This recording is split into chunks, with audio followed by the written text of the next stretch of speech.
안녕하세요. 자, 이제 바로 이어서 갑니다. 전 시간 들었죠?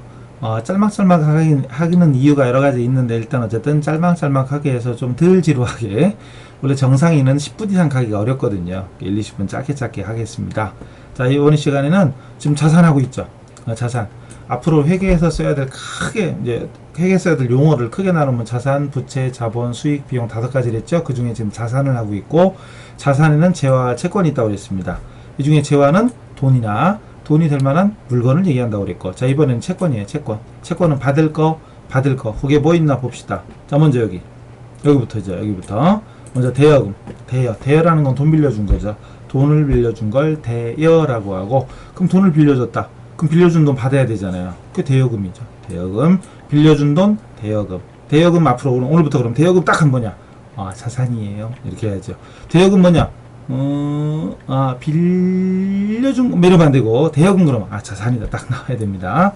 근데 앞에 단기라는 말이 있고 장기라는 말이 있죠. 단기는 1년 이내를 얘기하고 장기는 1년 이상을 얘기합니다. 그러니까 만약에 제가 여러분에게 돈을 빌려줬는데 올해 안에 갚으세요 그랬으면 단기 대여금이고, 3년 안에 갚아라, 3년 뒤에 갚아라 그러면 장기 대여금입니다. 어쨌든 대여금 이러면 됐죠. 빌려준 돈을 뭐라고 한다고요? 대여금. 그렇죠. 빌려준 돈을 대여금. 그리고 반대로 빌려온 돈은 여기 있습니다. 차입금이에요. 차입금. 빌려온 돈은 차입금. 역시 단기 장기 있어요. 그럼 다시 대여금은 빌려준 거니까 나중에 받아야 되죠. 받을 건 뭐라고 그랬어요 아까? 받을 거 채권은 자산이라고 그랬죠. 근데 반대로 갚아야 될 채무, 의무, 빚이죠. 갚아야 될 채무, 의무, 즉 빚지는 거. 빚이에요 이게 아니고 햇빛 이게 아니고 빚이에요. 갚아야 될 거, 이걸 부채라고 합니다. 그래서 자산과 부채는 반대죠. 자산은 받을 거, 부채는 갚을 겁니다. 갚을 걸 부채라고 그래요. 그럼 대여금은 빌려준 거니까 받을 건 자산. 꼭 기억하세요. 받을 건 자산, 갚을 건 부채. 자, 따라 하셔야 돼요. 처음 하시는 분들은 이 용어를 모르니까 나중에 분계가 안 되는 거거든요. 그러니까 분계를 하려면 용어를 빨리 익혀야 돼요. 이 계정 과목을. 근데 들을 때는 알아도 막상 하려면 안 되니까 자꾸 따라 하셔야 돼요. 빌려준 돈을 대여금, 빌려온 돈은 차입금. 빌려준 건 받아야 된다, 갚아야 된다? 빌려줬으니까 받아야 돼요. 받을 거니까 자산이다, 부채다? 자산이다. 근데 반대로 빌려온 건 갚아야 되죠. 갚을 거니까 뭐다? 부채다. 그렇죠. 부처가 아니라 부채. 받을 건 자산, 갚을 건 부채. 꼭 기억하세요. 받을 건 자산, 갚을 건 부채. 벌써 한 10번 가까이 했죠. 빨리 외워야 됩니다. 그 다음에 외상매출금, 이거 되게 중요한 거예요. 상품, 아까 상품이 있었죠. 상품 팔려고 한 거. 그 상품을 외상으로 팔았을 때, 상품을 팔았는데 돈을 나중에 받기로 했다. 그게 외상매출금이죠. 그게 외상매출금. 근데 반대로 상품을 외상으로 사왔으면 외상매입금입니다. 외상매입금. 서로 반대인 거 아시겠죠? 외상으로 팔면 외상매출금, 외상으로 사오면 외상매입금. 외상으로 팔았으면 외상값을 받아야 되죠. 받을 건 자산부채? 자산. 너무 쉬워요? 그게 그 기초회계 목적이에요. 쉬워야 돼요. 너무 쉽다 그러면 에이 안 들어도 돼. 그럼 물론 다 알면 안 들어도 됩니다. 빨리 이걸 익혀야 돼요. 자, 외상으로 팔았다. 외상값. 받을 건 자산부채? 자산. 외상매입금 갚아야 되죠. 갚을 건 자산부채? 부채. 왔다 갔다 하니까 헷갈린다고 하는 사람도 있어. 어쩔 수 없죠. 이거 헷갈리면 우리 회계하기 힘들어요. 받을 건 자산, 갚을 건 부채. 서로 상대방이죠. 한 놈은 줄고 한 놈은 받아야 되잖아요. 줄 놈은 부채, 받을 놈은 자산입니다. 그죠? 어쨌든 받을 건 자산, 갚을 건 부채입니다. 꼭 기억하세요. 그 다음 받을 어음 얘기했었죠. 전 시간에 어음이라는 건 종이에다가 몇 월 며칠 날 갚겠습니다 라고 약속하는 거였죠. 그 약속한 용지를 받았으면, 어음을 받았으면 받을 어음을 받았으면 받을 어음. 받을 거니까 자산, 부채? 자산. 그리고 반대로 어음을 발행했어요. 상품을 매입하고 어음을 발행했다. 즉 내가 물건을 샀어요. 물건 사고 언제까지 갚겠습니다라고 약속하는 거. 그게 바로 지급어음입니다. 지급어음 중요합니다. 받을 어음은 자산, 지급어음 부채. 받을 어음은 자산, 지급어음 부채. 서로 반대죠. 받을 사람은 채권자, 갚을 사람은 채무자. 항상 채권자와 채무자가 서로 상반되잖아요. 받을 사람은 뭐? 자산. 갚을 사람은 뭐? 부채. 징그럽죠? 징그럽게 해야 돼요. 그만큼 중요하다 이거죠. 이거를 아유 됐어 내가 알아서 할게 라고 하다가 안 따라가고 딴 거 하다가 나중에 가서 된통 당하지 마시고 알아도 듣고 몰라도 듣고 자꾸 하는 거예요. 그래서 공부 진짜 잘하는 사람은 알아도 또 해요. 알아도 또 해요. 다 알고 있는데도 저 사람이 뭐 한 개라도 다른 걸 할래나 뭐 이런 걸 자꾸 들어요. 근데 그거 나중에 한 너댓 번씩 떨어질 사람들은 꼭 하나 설명하면 두 번째 거 보고 있고 두 번째 거 설명하면 세 번째 거 보고 있고 막 이래요. 앞서가는 거지. 그리고 뿌듯한 거지. 야, 나 이거 나 되게 잘하나 봐. 그 하여튼 선생이 두 번째 거 설명하는데 난 세 번째 거 하고 이러니까 잘하는 거 같잖아요. 그러다 나중에 쫄딱 망하는 거예요. 어쨌든 받으러 채권, 자산, 지급보험, 채무, 부채, 갚을 거, 받을 건 자산, 갚을 건 부채 기억하시고요. 이때 외상매출금 받으러 오면 합쳐서 매출채권이라고 합니다만 이건 중요한 게 아니에요. 지금은 외상매출금 따로 받으러 오면 따로 알아두시면 됩니다. 아셨죠? 마찬가지로 외상매입금하고 지급보험을 합쳐서 매입채무라고 그래요. 이것도 중요해요. 지금 당장 몰라도 됩니다. 그냥 지금은 외상매입금이 뭔지 지급보험이 뭔지 그 각각 그 뜻을 알고 있으면 됩니다. 아셨죠? 받으러 오면 지급보험, 대여금, 자입금, 외상매출금, 외상매입금 서로 반대되는 개념 아시겠죠? 받을 사람은 자산, 갚을 사람은 부채. 그죠? 그 다음 미수금. 이거 되게 중요한 거예요. 글자가 들어간 미수, 나중에 받을 돈. 미수, 나중에 받을 돈입니다. 여기 뭐라고 써있냐? 상품이 아닌 거, 상품 이외의 물품을 매각하고 외상으로, 대금을 외상으로 하거나 어음을 받았을 때, 이럴 때 미수금. 중요한 건 이겁니다. 상품 이외의 물품. 상품이 아닌 겁니다.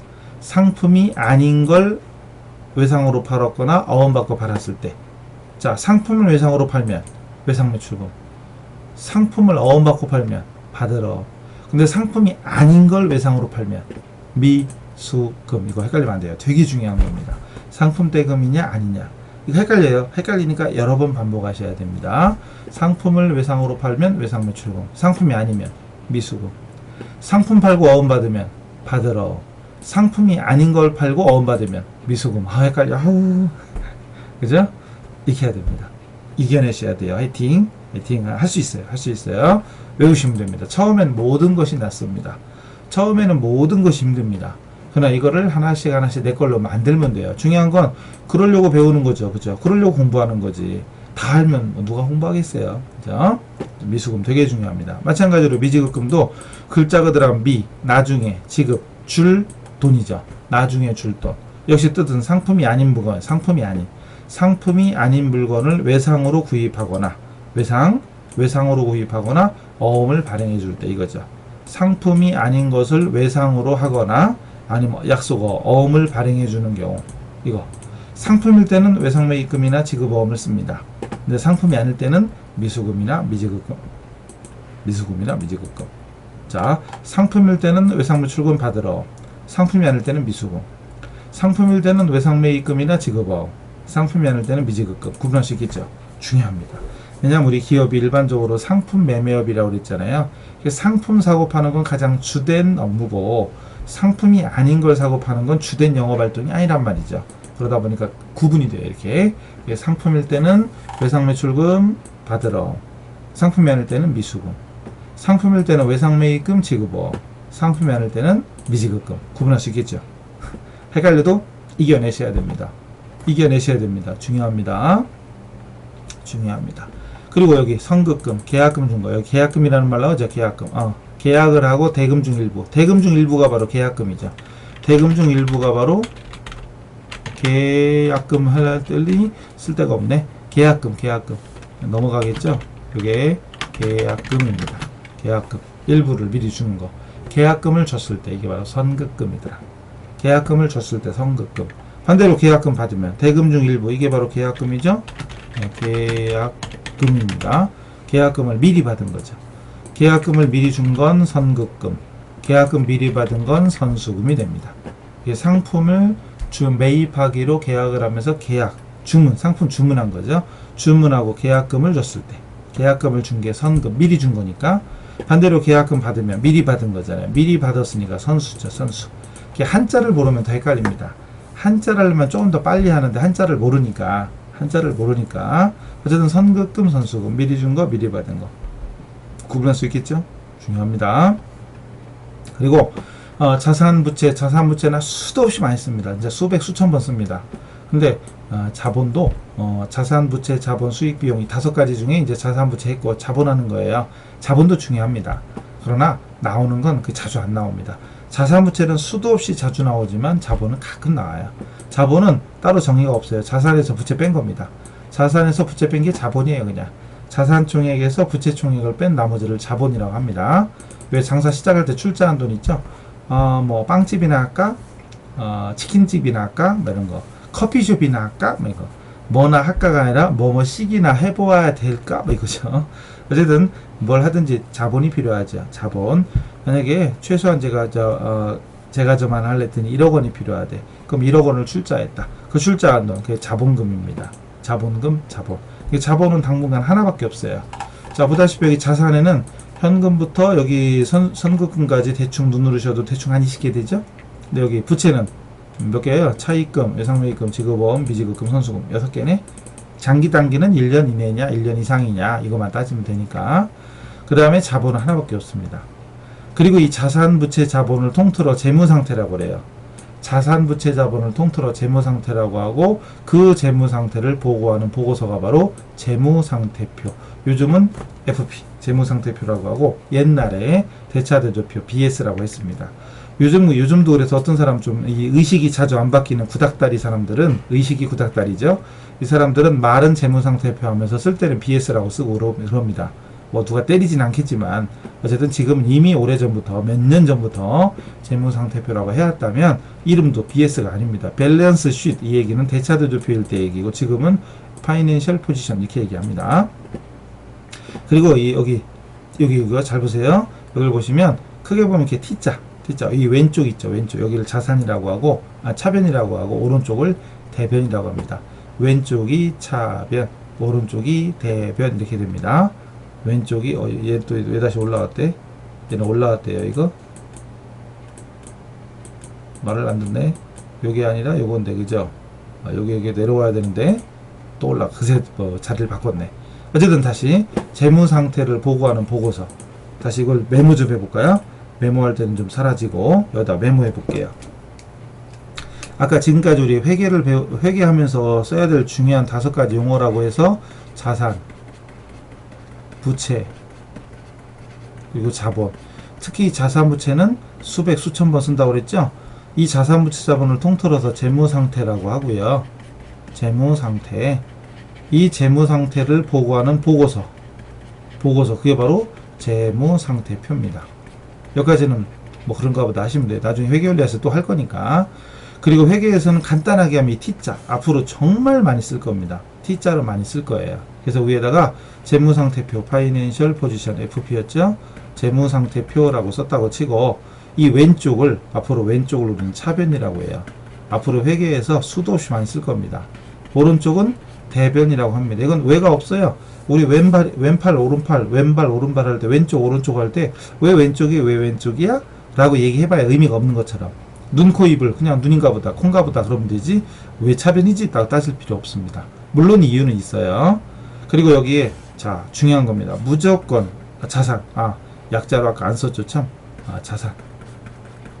자산은 차변이고요. 거꾸로 쓸 거 그랬네. 안 되겠다. 지워야지. 이거 지우고 다시 해야지요. 자, 지우고 다시. 자, 자산은 차변입니다. 네, 자산은 차변입니다. 그리고 워낙 많이 쓸 거니까 앞으로 약자를 쓸 거거든요. A. 그리고 부채는 대변입니다. 이건 무조건 외우세요. 무조건 외우세요. 자산은 차변, 부채는 대변. 이거 무조건 외우세요. 자산은 차변, 부채는 대변이다. 일단 외우세요. 그리고 자산에서 부채를 뺀 나머지를 자본이라고 합니다. 자본은 C, 캐피탈 이렇게 얘기하는데 어쨌든 자산은 차변, 부채는 대변.